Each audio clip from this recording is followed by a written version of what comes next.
Let's talk about Gavril Ardalionovich Ivolgin, or as we'll call him, Ganya. Now, he's a character from Dostoevsky's incredible novel The Idiot, and his story, wow, it's just a terrifying masterclass in ambition, shame, and the quiet, awful tragedy of a soul that gets put up for sale. And if you want to sum up his entire existence in one sentence, this is it. This is the story of a man who puts his very soul on the auction block and then fails to even close the deal. It's not just a tragedy. It's a tragedy wrapped in the bitter, bitter irony of failure. All right, so Section 1, let's really meet Ganya Ivolgin, this portrait of wounded ambition. So picture this guy. He's 28, he's strikingly handsome, but in a way that feels a little too polished, almost cheap. And that smile he wears, it's always there, but it's nervous, it's tense, and you can just tell there are gears turning behind it. He is a man who is absolutely trapped. He's working a dead-end job, living in a tiny apartment, supporting his whole family, and all he dreams about is money. He dreams of money with the kind of burning passion that other people reserve for love. It is his one and only obsession. And this really shows you what's going on inside, or rather, what isn't. Ganya is a total social chameleon. He has no solid core. When he's with his boss, the general, he's perfectly polite. When he's with the powerful, wealthy Rogozin, he's practically bowing and scraping. But then, get him home with his own family, his sister, and he's just cruel. He morphs into whatever the situation demands because his true self is always hidden, always calculating the next move. So that brings us to Section 2, the price of ambition, or as Dostoevsky puts it, finding the exact temperature of a soul. 90,000 rubles. This is the number, this is the figure that comes to define Ganya's entire being. It's not just a pile of cash, right? It becomes this symbolic number. It's the exact price tag for his dignity, for his conscience, for his entire future. And this is the question that gets right to the heart of it. Prince Mushkin, the novel's protagonist, asks him straight up, would you do it? Would you take the money, knowing it means marrying a woman in a transaction that will absolutely destroy her? It's a brutal question, and it forces Ganya and us to look right into the abyss. And Ganya's answer? Oh, it's immediate. See, he's a brilliant man. He's quick, but his intellect is a complete slave to his ambition. His mind is like a calculator. It does the math, weighs the 90,000 rubles against the moral cost, and instantly lands on yes. His conscience, it doesn't even get a chance to enter the equation. That split-second calculation leads us right into Section 3, a soul on fire, because now his soul is basically a cauldron under immense pressure. And this just brilliantly illustrates the war going on inside him.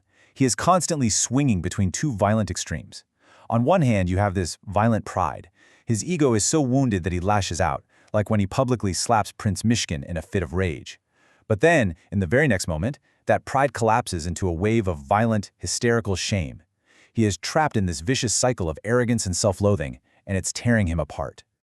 This all builds to one of the most devastating scenes in all of literature. Seriously, at a party, the very woman he's supposed to marry for the money, Nastasya Filipovna, she takes 100,000 rubles, even more than his price, and throws the whole packet into the fireplace. She tells Ganya, it's yours if you pull it out with your bare hands. And the image of him, standing there sweating, his eyes just locked on that burning money, it is unforgettable. He is literally a man watching his own soul curl and blacken in real time.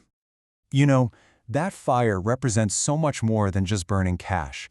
It really gets to the core of his story, what we can call the modern Faustian bargain. This is about the man behind the mask. So, for anyone who's not familiar, a Faustian bargain, named after the old legend of Faust, is basically the classic deal with the devil. You trade your soul, your morals, your very essence, for some kind of earthly prize, whether it's knowledge, power, or in Ganya's case, a whole lot of money. And Ganya's story is a perfect modern retelling. The devil isn't some demon with horns. For him, it's his own consuming greed. It's money itself. The contract isn't written in blood. It's that figure, 90,000 rubles. And the soul he's selling? It's his human dignity. And here's the final, tragic irony of his character. Everybody sees this handsome, polished man on the outside. But for Ganya, that face is a prison. It's a mask he can never, ever take off. And the better he looks to the world, the more rotten and ugly he feels on the inside. So, why are we talking about this guy? A character from a 19th century Russian novel. Why does Ganya still matter so much today? Well, because his struggle is painfully close to home. The thing is, Ganya lives in all of us, in those little compromises we make. He's every person who's ever said, okay, I'll compromise my values just this once to get a promotion. He is anyone who has ever stayed in a toxic relationship or a soul-crushing job because, hey, it paid the rent. And maybe most chillingly, he's all of us, anytime we stand before some kind of moral fire, watch something wrong happen, and just pretend we're only there to warm our hands. And this is the ultimate brutal lesson of his story. His bargain is a total and complete failure. After all that scheming, all that self-hatred, all the compromises, he doesn't even get the money. He loses his soul, and he is left with absolutely nothing. Ganya Ivolgin is the man who reached for everything and caught only smoke.